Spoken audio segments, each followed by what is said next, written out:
자, 유닛 테스트입니다. 자, 이 종목은 지금 살펴봐야 될 이유가 전혀 없는 종목인데요.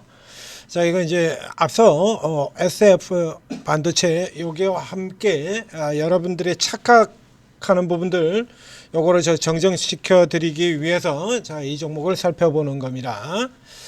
자, 앞에도 설명드렸습니다만, 이 반도체 같은 경우에, 이제, 언뜻, 삼성전자가 가면, 이제, 유명한 종목들이 쭉 다 같이 쫙 올라 들어가죠. 뭐, 심텍이라든가, 뭐, 원익 IPS라든가, 유진테크, 테스, 테크윙, BSK, 뭐, 이런 유명한 종목들이, 이오테크닉스, 뭐, 이런 유명한 종목들이 삼성전자, 하이닉스와 함께 신고가를 쭉 올라다 보니까, 별 볼 일 없는 네 종목도 다 올라갈 거다라고 생각하는데, 그거 착각이라고 얘기 들었죠. 바이오도 그렇고요. 얘네들이 다 같이 가는 경우는 10년에 한 번 꼴 정도밖에 안 나옵니다. 그것도 전체적으로 통으로 다 구간이 다 똑같이 가는 게 아니라 삼성전자 하이닉스가 저 위쪽으로 최고로 날려 미쳐날 때 그때 못 올라간 애들이 뒤에 반짝반짝하면서 올라오는 정도로 그치는 거예요. 못 가요, 구조적으로. 왜 못 가냐라고 하면 반도체는 같이 갈 수가 없는 이유가 이제 바이오 같은 경우도 마찬가지긴 하죠. 자, 모든 종목이 알테오젠 ABL이 되지는 않습니다. 그러니까 바이오는 뭘 하죠? 신약을 만들겠다 그러는데 그 결과가 다 똑같이 좋은 결과가 나오는 건 아니잖아요. 애초부터 결과가 나올 수가 없는 미약한 애들이 있지 않습니까? 그런 애들 같은 경우 주가가 올라가는 게 비정상 아닙니까? 반도체도 똑같아요. 그러니까 하나비전하고 한미반도체하고 호관날 따로 놀았죠. 그 왜 그랬었죠? 경쟁 우려 때문에 그랬죠. 경쟁 우려. 하나비전이 들어와서 한미반도체가 가지고 있는 저 본딩 장비 저거를 이제 지분율을 잡아 갉아먹게 되는 거 아니냐라고 하는 그것 때문에 하나비전 올라가면 한미는 내리고 한미가 오르면 하나비전은 내리고 이런 식으로 들어갔었잖아요. 이 반도체 쪽에는 이 경쟁 관계가 항상 상시로 돌아가는 겁니다. 그 다음에 두 번째 케이스 같은 경우에는 반도체 경쟁 관계 외에도 사이클이 달라지는 것 때문에 바로 지금 같은 경우도 최근까지도 삼성전자가 하이닉스한테 완전히 처발려가지고 저 밑에서 그렇죠?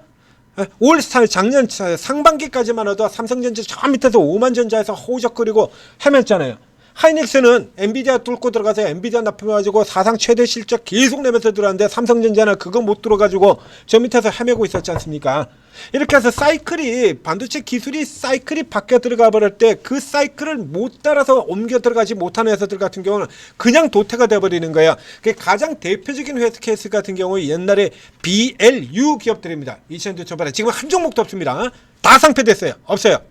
지금 현재는. 그 BLU라는 게 뭘 얘기를 하냐 그러면 여러분들도 이제 모니터라든가 이런 거 살펴보시잖아요. 모니터. LCD 모니터. 이 모니터 같은 경우에 전원을 넣으면 불이 이렇게 훅 들어오면서 이렇게 밝게 비춰주는 거. 그 뒤쪽에서 불을 이렇게 쏴주는 장치가 있잖아요. 백라이트 유닛. 자. 그리고 요게 그렇게 크게 돈을 버는 분야가 아니에요. 그래서 이게 이제 그 90년대 말에서 2000년대 초반 정도까지 해가지고 예전에 이제 브라운관 모니터 있던 거 이걸 이제 LCD 모니터로 이제 다 뒤바꾸고 하는 요쯤에서 이제 LCD 모니터의 수요가 크게 올라드니까 BLU 기업들 같은 경우가 이제 많이 늘어났다 이겁니다. 그런데 이게 큰 기술을 가지고 요구를 하는 게 아니니까 결국에 규모 그 다음에 뭐 이런 거 가지고서 이제 밀어붙여 좀 더 싸게 따오는 애들이 상책이 된 거거든. 그러니까 삼성전자 입장에서는 딱히 크게 기술이 필요한 거 아니니까 하저 대부분의 삼성전자에 납품하는 애들은 하자는 없습니다. 그럼 이 중에서 이제 싼 가격 들이미는 놈 그냥 그거 밀어주는 거야. 그러다 보니까 이게 BLU 기업이 뭐 어떤 식으로 돌아들었냐면 2년이 지나가면은 기업이 바뀌어요. 2년 지나가면 2년 전에 싹쓸이를 했던 기업이 2년 후엔 다른 놈이 가지고 싹쓸이 하고 다른 놈이 또 싹쓸이 하고 이런 식으로 되는 겁니다. 그러면 그 이전에 A라는 기업이 이제 가지고 그 앞에 있던 기업을 밀어버리고 그러면 얘네가 다 먹어. 그러면 실적이 큰 폭으로 올라 들어가죠. 이 실적을 큰 폭으로 오래 가냐 그러면 못 들어가요. 그 다음에 B 기업이 또 C 기업이 계속해 들어가면서 걔네는 왕창 올라가고 앞서 먼저 있던 애는 매출 작살 순위 적자 개박살 이렇게 들어가는 겁니다. 그러고 나서 이제 점점 떨려가서 매출 쭉쭉쭉쭉쭉쭉 빠지고 적자 계속 나고 상패죠. 그래서 한 놈도 지금 남아있지 않습니다. 다 상패예요. 그 다음에 이제 백라이트 유닛이라는 것 자체가 이게 필요가 없거든. 없어지는 거예요. 다. 못 따라가면 도태되는 거고요. 그리고 기술력이 있다고 하더라도 그 다툼에서 지면 끝나는 거예요. 지면 게임 끝나는 겁니다. 그래서 이걸 뚫고 들어가서 계속해서 오랜 기간 동안 그 경쟁을 계속해서 이긴 놈들은 위에 있는 거고요. 이기지 못한 놈들 같은 경우는 옛날에 유명했던 기업들이라도 지금은 밀려 내려오는 거고요. 그 앞서서 했던 이 SFA 같은 종목이 이런 회사들이 옛날에 얼마나 유명했었냐면 반도체 하면 가장 대표적으로 등장하는 종목이 그게 SFA였거든요. 이게 지금 이러고 있어요. SFA 시가총액도 8,900억 밖에 안 돼요. 반도체 순위에서 한참 밑으로 내려와야 돼요. 예전에 탑3 안에 들어가던 그 SF가 지금은 반도체 순위 안에서 한참 밑으로 내려가야 돼요. 달라졌거든요, 세상이. 스마트 팩토리 쪽 가까운. 그러니까 지금은 이 SF는 반도체라기보다 스마트 팩토리 쪽으로 지금 구분이 되는 경우가 더 많다라는 얘기입니다. 많은 건 아니죠. 그래서 요런 단계들을 가지고 그래서 삼미 한미하고 하나비전도 그래서 박터지게 싸운 거 여러분들도 다 아시잖아요. 자, 그러면 이제 이게 이 유니테스트 같은 경우는 지금 어떤 쪽에서 들어가냐면, 자, 유니테스트가 뭐 하는 회사냐 그러면요, 버닝 테스트 장비 만드는 회사입니다.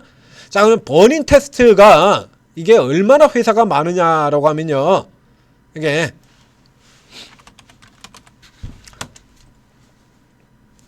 여기서 이제 안 나와요. JT 같은 경우도 이게 나오고요. 버닝, DI 여기 있죠? 버닝 테스터, YC도 있고요. 하이닉스형. 당장 이 YC 같은 경우도 HBM 터니터 콜 테스터 이거 이슈가 있잖아요. DI도 있고 YC도 있고요. 그 둘로 끝납니까? 버닝 테스트가 얼마나 많죠? 그 뒤에도? 버닝 테스트 다루는 기업이 걔네들 뿐만이 아니에요. 이거 한참 더 있어요, 숫자가. 그 중에서 이제 네임벨을 좀 걸고 들어갈 만한 거. 자, 메모리 핸들러 세계 1위 기업은 테크인 같은 경우도 버닝 테스트 하고요. 거기도 하고요. 그 다음에 우리가 CXL 관련주로 얘기했던, 뭡니까?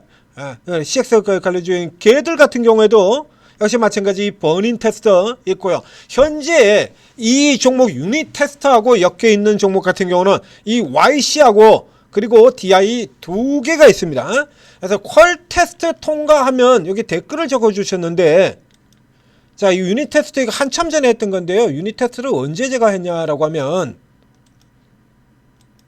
제가 유닛 테스트, 자, 이렇게 지금 여러 번 분류가 됐어요. 마지막으로 유닛 테스트 나간 게 한 달 전에 나간 겁니다. 한 달 전에 나간 건데, 여기서 유닛 테스트가 퀄 통과하면 뭐 영상 슬그머니 내리겠지 이렇게 댓글을 달아주셨는데, 그런 댓글 다실 필요가 없어요. 영상 내린 적이 없으니까. 저희는 영상을 내린 적이 없어요. 지금 보시는 것처럼. 계속 있잖아요. 이거 내린 적이 없어요. 유닛 테스트만 하더라도. 영상을 왜 내려? 사정이 바뀌었으면 바뀐 대로 분석을 해드리면 되는 거잖아요. 그래서 예를 들면 이게 아직 퀄이 통과가 안 된 거였다. 그런데 퀄이 통과됐다. 그럼 퀄 때려가지고 호재 나오니까 사라! 라고 다시 분석을 해가지고 올려드리면 되는데 왜 지나간 거 영상을 내리겠냐고 우리가. 왜? 그리고 이미 이렇게 설명을 다 드렸지 않습니까? 여기 퀄 테스트는요, 유닛 테스트는 이미 통과를 했어요. 왜 이러세요? 퀄은 이미 통과한 회사예요. 퀄 가지고 다투는 게 아니라 수주 가지고 다투는 겁니다. 여기 퀄 테스트로 다툰다라고 적어놨습니까? 제가 수주 다툼이라고 적어놨지? 퀄은 일찌감치 벌써 다 통과가 됐어요. 여기 언제 성공을 했는데 성능평가 여기 나오지 않습니까? 유닛 테스트 7개월 전에 퀄 테스트 통과 여기 나오잖아요. 이건 이 내용을 또 모르고 이것도 모르고서 지금 퀄 테스트 하면 동영상 슬쩍 내리겠지 이런 댓글을 다셔가지고 되겠습니까? 퀄 테스트는 7개월 전에 끝났는데 7개월 전에 끝난 퀄 테스트를 한 달 전 분석 내용에 여기다 대고 지금 해놓고 뭐 퀄 통과되면 영상 내리겠지? 정신 차리십시오. 에? 영업이익을 가지고 PER 계산해가지고 저보고 PER 계산 틀렸다고 얘기를 하고, PER을 왜 영업이익 가지고 계산을 하냐고. PER을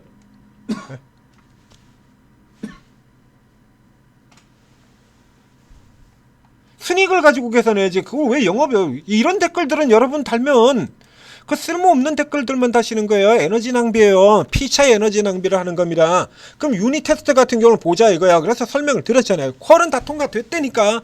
수주 다툼에서 밀린 거예요 이거. 박 터지는 경쟁인데 딱히 뉴스가 없지만 이 정도의 변동성 수준이다 라고 하면 이거 수주에서 밀렸다라고 봐야 된다라고 얘기 드렸지 않습니까? 이미 저 앞쪽에서 이미 그걸 분석을 해드렸잖아요. 여기서부터 이게 그 얘기예요. 이 정도 변동성이라 그러면 이거 수주에서 밀리는 걸로 해석을 해야 된다라고 하고, 그리고 한 달 전 같은 경우에 좀 밀려 내려오는 라인에서 이건 뭐 사실상 이제 확정된 거나 마찬가지입니다. 롱, 숏, DI, 롱, 유니테스 숏 이렇게 들어가는 걸로 마찬가지입니다. 그렇게 얘기했잖아요. 이렇게 분석을 해드렸는데 혼자 그렇게 우기고 계시면 결국엔 어떻게 되겠냐고. 결국 숏 들어갔고요.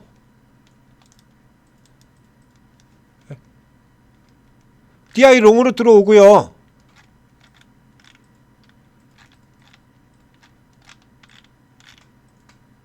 DI는 이렇게 롱으로 들어오고, 자, DI는 롱으로 들어오고, 유니테스 숏 들어가고, 이렇게 걸려 들어간 거 아닙니까? 그럼 여기서 이제 다시 방향이 바꿔지는 부분들이 있으면 그거 살펴봐야 되는 거죠. 이렇게 지금 계속 이렇게 노골적으로 이렇게 까버리고 있는데, 그 상대적으로 주가 못 올라 들어가는 거 아니에요. 이걸 객관적으로 분석을 해드리면 그걸 보고 받으셔야지 왜 엉뚱한 얘기들을 하시냐고. 이렇게 하시면 이익 안 납니다.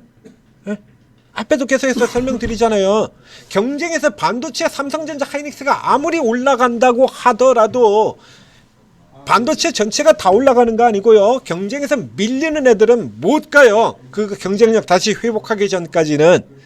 근데 지금 같은 경우는 앞에도 보시는 것처럼 이 유닛 테스트하고 DI 둘만 싸우는 게 아니라 여기에 YC 같은 애들까지 다시 지금 여기에 참전이 되어 있는 거야.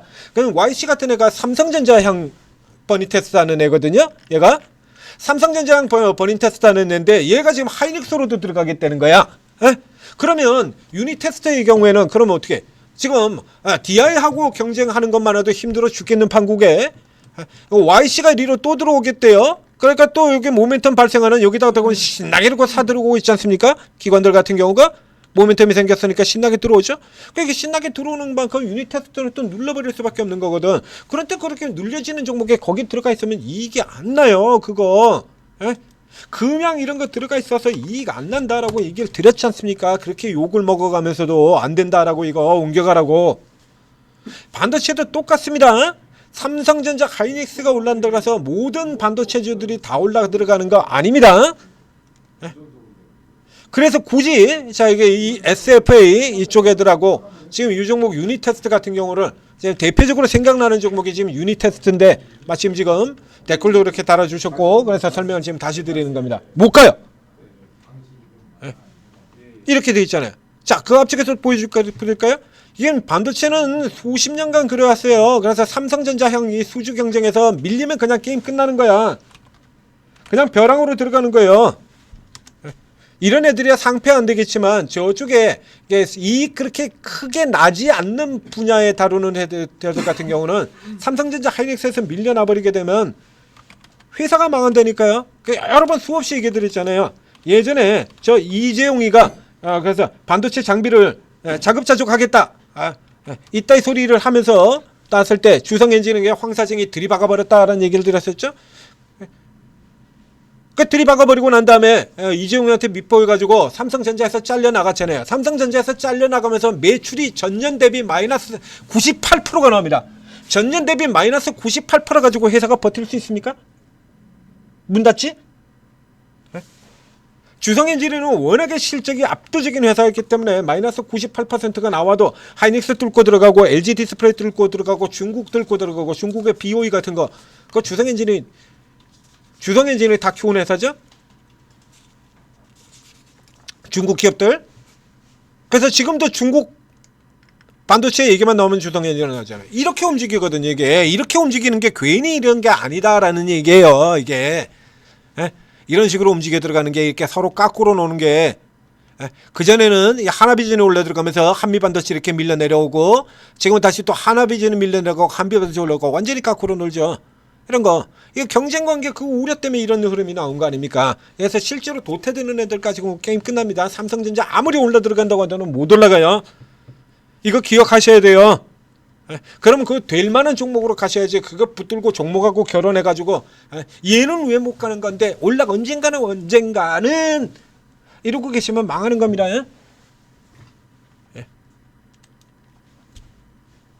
마지막으로 한 번 더 강조드리겠습니다. 여러분들 착각하고 계시는데 반도체와 바이오는 통으로 달리는 섹터가 아니에요. 개인들이 가장 심각한 착각입니다. 반도체와 바이오는 통으로 같이 달리는 섹터가 아닙니다. 못 가는 애들, 못 가는 종목들 널리고 널렸어요. 종목수가 워낙에 많기 때문에.